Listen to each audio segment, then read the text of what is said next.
What the heck is going on friends? আমি ভিকি নিকোডা প্রযুক্তি চ্যানেলের পক্ষ থেকে আপনাদের সবাইকে জানাচ্ছি স্বাগত এবং কেমন আছেন আপনারা।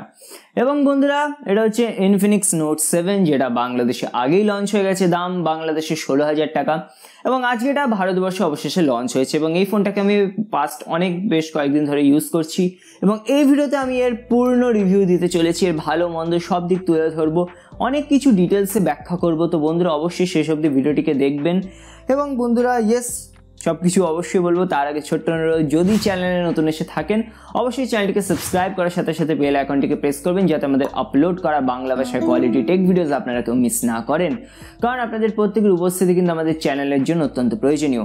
তো চলুন ভিডিওতে আগে যাওয়া যাক।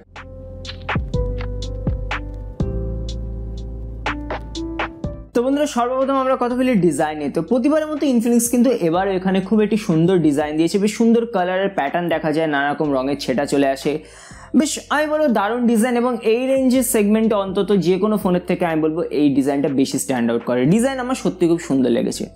বিল্ড কোয়ালিটির যদি কথা বলি তাহলে অবশ্যই পলিকার্বনেটের তৈরি এবং এই ফোনটা কিন্তু খুব তাড়াতাড়ি ফিঙ্গারপ্রিন্ট অ্যাট্রাক্ট করে নেয়। কিন্তু ভালো বিষয় ফোনের ভেতরই কভার রয়েছে, তো সেই কভারটাকে আপনারা ব্যবহার করতে পারবেন।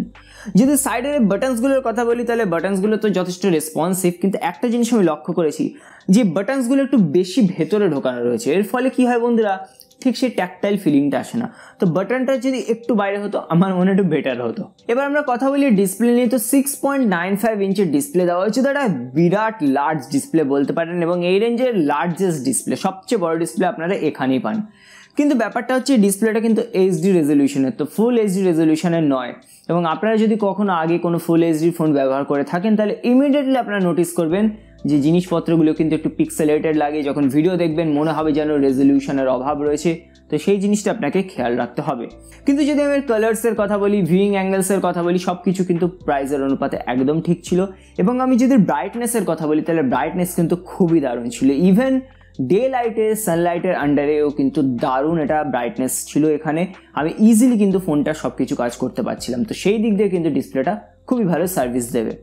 আরেকটা ভালো বিষয় ডিসপ্লের, যে এই ডিসপ্লেতে কিন্তু আপনাকে দেওয়া হচ্ছে একটি ছোট্ট পাঞ্চ হোল, তো একটা ফুল ভিউ এক্সপিরিয়েন্স বলতে পারেন, আপনার যেটা সিনেম্যাটিক এক্সপিরিয়েন্স হয়, তো সেই ডিসপ্লেটা কিন্তু এখানে আপনি পেয়ে যাবেন। এবার আমি কথা বলবো এই ফোনটার সবচেয়ে আমার প্রিয় জিনিসটা নিয়ে, সেটা হচ্ছে এর সাইড মাউন্টেড ফিঙ্গারপ্রিন্ট সেন্সর এবং যেটা ব্লেজিং ফাস্ট। তো এই রেঞ্জে আপনাকে সাইড মাউন্টেড ফিঙ্গারপ্রিন্ট সেন্সর দেওয়া হয়েছে এবং বন্ধুরা ক্রেজি ফাস্ট আমি এটাকে বলবো।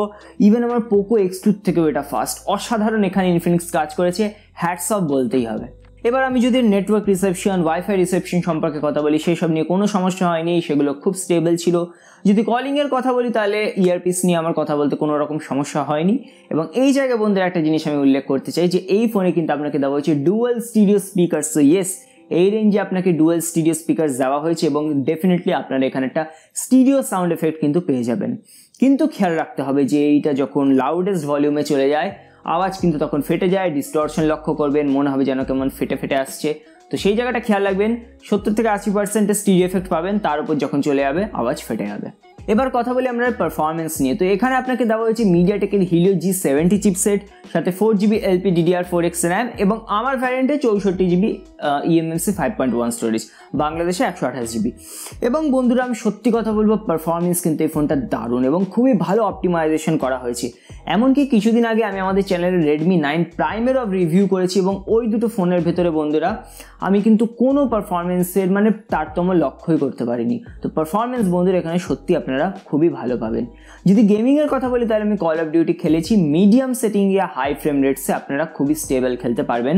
কিন্তু এটা কিন্তু বেস্ট গেমিং পারফরমেন্স নয়, এর থেকে বেটার গেমিং কিন্তু আপনারা Redmi 9 Prime পেয়ে যাবেন। এক্সট্রা জিনিসের যদি কথা বলি তো এখানে জরুরি সব রকম সেন্সার আপনাকে দেওয়া হয়েছে, ইনক্লুডিং জাইরো সেন্সর। এবং বন্ধুরা এখানে আপনাকে কিন্তু ট্রিপল কার্ড স্লট দেওয়া হয়েছে, মানে আপনারা একসাথে দুটো সিম কার্ড ও একটি SD কার্ড ব্যবহার করতে পারবেন। যদি সফটওয়্যারের কথা বলি তাহলে Android 10 out of the box, সাথে ইনফিনিক্সের নিজস্ব XOS এবং বন্ধুরা ফিচার্স ভরে ভরে পাবেন, যত রকমের ফ্যান্সি ফিচার সব রকম সফটওয়্যার বেস ফিচার এখানে পেয়ে যাবেন। কিন্তু আমার মনে হয় এদের UI-তে আরও একটু কাজ করার দরকার আছে, আরও বেশি সৌন্দর্য বৃদ্ধির দরকার আছে। তো আশা করবো ভবিষ্যতে সেটা ঠিক হয়ে যাবে। আপাতত একটা লঞ্চের ইউজ করে নিন, কোনো প্রবলেম হবে না। এবার কথা বলি ক্যামেরাস নিয়ে। তো 48 মেগাপিক্সেলের কোয়াড ক্যামেরা সেটআপ রিয়ার সাইডে দেওয়া হয়েছে, সেকেন্ডারি লেন্সটা হচ্ছে একটা 2 মেগাপিক্সেলের ডেপথ সেন্সর, তারপর 2 মেগাপিক্সেলের ম্যাক্রো সেন্সর এবং একটা 2 মেগাপিক্সেলের ভিডিও লেন্স, যেটা আমি জানি না কিভাবে কাজ করে, কিন্তু বন্ধুরা রিয়ার ক্যামেরার প্রাইমারিতে কিন্তু সত্যি খুব ভালো কাজ করা হয়েছে। কালার্সের যে টিউনিং আমি বলবো অনেক বেটার করেছে ইনফিনিক্স, যদিও হালকা একটু ওভার স্যাচুরেটেড আমার মনে হয়েছে, কিন্তু যদি ডিটেলসের কথা বলি তাহলে এই রেঞ্জে কিন্তু যথেষ্ট ভালো এখানে পেয়ে যায়। ইনফিনিক্স এবার সত্যি ভালো কাজ করেছে।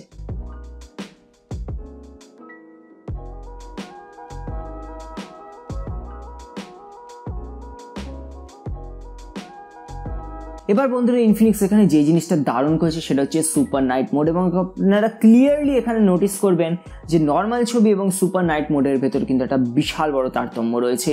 কালার্স বলুন, শার্পনেস বলুন, সুপার নাইট মোডে কিন্তু দারুণ আসে। তো ইনফিনিক্স এবার সত্যি এই জায়গায় খুবই ভালো কাজ করেছে। আরও একটি ভালো বিষয় বন্ধুরা যে এই ফোনে আপনাকে ইআইএস দেওয়া হয়েছে, মানে ভিডিওতে আপনারা কিন্তু স্টেবিলাইজেশন ইউজ করতে পারবেন এবং ভিডিও কোয়ালিটি অবশ্যই বিশ্বসেরা নয়, কিন্তু স্টেবল ভিডিও নিতে পারবেন, এটিও একটি খুব ভালো বিষয়।